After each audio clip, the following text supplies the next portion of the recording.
আমরা যারা উলামায়ে কেরাম এখানে আছেন, আমি সাধারণ মানুষের বেশি দোষ দেখি না। আমরা কিন্তু আমাদেরকে নিজেরা ধ্বংস করেছি।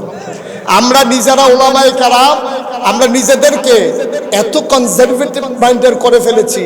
আমরা মনে করেছি আমি মাদ্রাসায় পড়বো, মাদ্রাসায় পড়া শেষ হইলো তো কোনো একটা মাদ্রাসায় চাকরি নেব, অথবা কোনো একটা মসজিদের ইমামতি নেব, দ্যাটস ওকে ফাইনাল। এবার আমি বিয়া শাদী করবো, মসজিদের ইমামতি করব, বাচ্চা কাচ্চা হইতে থাকবে, এই আমার জীবনের কাজ শেষ। একটা ইমাম সে 5 ওয়াক্ত নামাজ পড়ায়, আর সাধারণ একজন মানুষ 5 ওয়াক্ত নামাজ পড়ে। আমার বুঝে আসে না যে শুধু 5 ওয়াক্ত নামাজ পড়ানো এটা কি একটা কাজ? তাহলে যে নামাজ পড়ে সেও তো 5 ওয়াক্ত পড়ে। আপনি পড়ান, উনি পড়ে, আপনি পড়ান, উনি পড়ে। উনি পড়ার ফাঁকে ফাঁকে অফিস করে, ব্যবসা করে, চাকরি করে, সংসার করে, রাজনীতি করে, সমাজনীতি করে, নামাজের ফাঁকে ফাঁকে উনি সব করে। আর আপনি মনে করছেন 5 ওয়াক্ত নামাজ পড়ানো এটাই আমার কাজ। কই ফজর, কই জুহর, মাঝের সময়টা আপনি কি করেন? কই জুহর, কই আসর, মাঝের সময়টা আপনি কি করেন? কোথায় আসর, কোথায় মাগরিব, এই মাঝের সময়টা আপনি কি করেন? আজকে উলামায়ে কেরামদেরকে সচেতন হওয়া লাগবে। আপনি অন্য কিছু না পারেন, মসজিদ আঙ্গিনাটাকে ভাড়া নিয়া আপনি বলেন আমি কটা সুপারি গাছ লাগাই, আমি কটা কি বলে বেগুন গাছ লাগাই, আমি কটা পেঁপে গাছ লাগাই। অর্ধেক অর্ধেক 50-50 লাগানোর কারণে অর্ধেক আমার, অর্ধেক মসজিদে। আপনি যদি বেতন পান 10,000, আর এই তরিতরকারি করে যদি আরো 10,000 কামাই করতে পারেন, আমার দেশ স্বাবলম্বী হয়, আমার দেশ আর ইন্ডিয়ার কাছে দায়গ্রস্ত হয় না। ঠিক কি বাবা? একটু চেষ্টা করেন, একটু চেষ্টা করেন।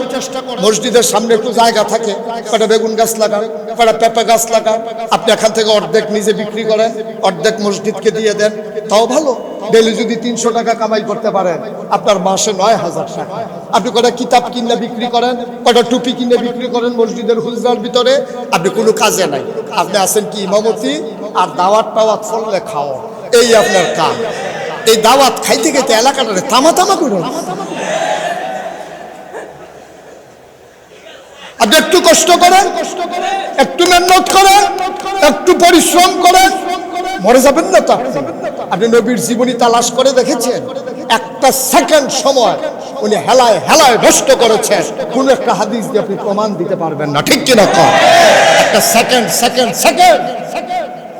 আজকে ওরা যে আমাদেরকে টিটকারি মারে, শুধু শুধু মারে, কি কয়? কথায় কথায় কয় পেঁয়াজ বন্ধ করে দেবে, কথায় কথায় কয় রসুন বন্ধ করে দেবে, কথায় কথায় কয় আমাদেরকে এলাচি নাকি বন্ধ করে দেবে, কথায় কথায় কয় আদা বন্ধ করে দেবে। তো আমাদের খাচ্ছতেই তো আমাদেরকে কয়।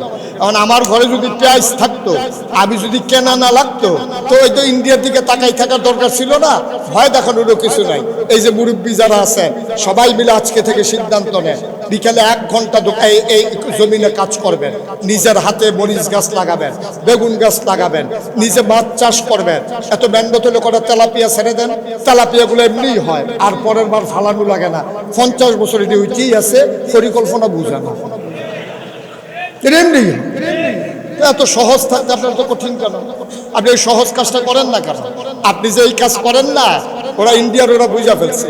ইন্ডিয়ার ওরা আপনার টেলিভিশন দিছে, বিরাট বিরাট চ্যানেল দিছে, আমার মায়েদেরকে চ্যানেলে ঢুকাইছে, আমার বাবাদেরকে চ্যানেলে ঢুকাই দিছে। এখন সে বসে বসে চা খায়, আসরের পরে চা খাইতে বসে 3-4 কাপ চা খায়, আর বসে বসে সিনেমা চায়।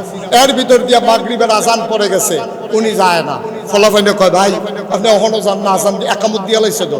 এবার আমরা ইমাম সাহেব, হাফেজ সাহেব, এবারও শুধু কেরাত ধরে না, লম্বা কেরাত ধরে, আরো 5 মিনিট সিনেমা চাওয়ান যাইব।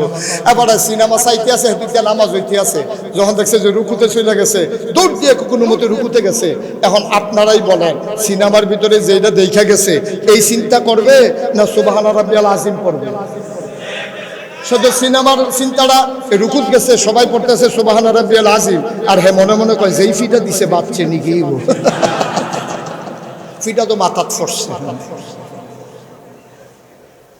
মুসলমান মন দিয়ে শুনো রে ভাই, আমরা তো অসহায় জাতি ছিলাম না, আমরা টিটকারির পাত্র ছিলাম না, আমরা তো মস্করার জিনিস ছিলাম না।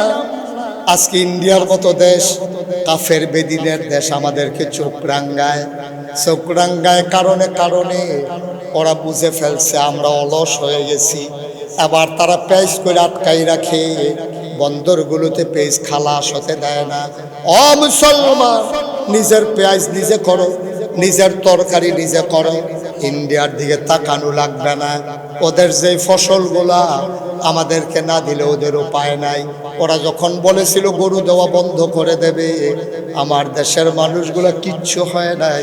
আমার শিক্ষিত বেকারেরা যখন গরু চাষ করা শুরু করেছে, সমীক্ষায় দেখা গেল কোরবানি দেওয়ার পরে গরু আরো বেশি হয়ে গেছে। আজকে পেঁয়াজ করো, রসুন করো, নারিকেল গাছ লাগাও, তারপরে কাঁঠাল গাছ লাগাও। কাঁঠাল তো এমন একটা জিনিস, ফাইকা গেলে খাও নি না, গরু তো রাইখা দেওয়ার জিনিসটা। এখন ইন্ডিয়ার তারা কাঁঠাল ফাঁকলে আমরা ফাটায়, আমরা তো মাগ না আনি না, টাকা দিয়ে কিনে আনি।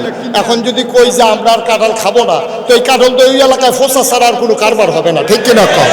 ওদের আনারসগুলো পেকে গেলে আমরা যদি না আনি, ওরা আটকা পড়ে যাবে, লাভ লস আমরার হবে না, ওদেরও হবে। আমরা যদি নিজেরা পেঁয়াজ করে ফেলি, আমাদের খাটের নিচে যদি পেঁয়াজ থাকে, ওরা কাঁটা তারের বেড়ার কাছে এসে ডাক দিবে, দুলাভাই ওরা পেঁয়াজ নিয়েন।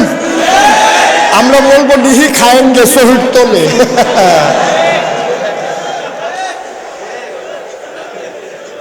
ঠিক কিনা কও? করা তো লাগবে ভাই, করা তো লাগবে। আপনি কেন হেলায় হেলায় সময়গুলো নষ্ট করেন কেন আপনি?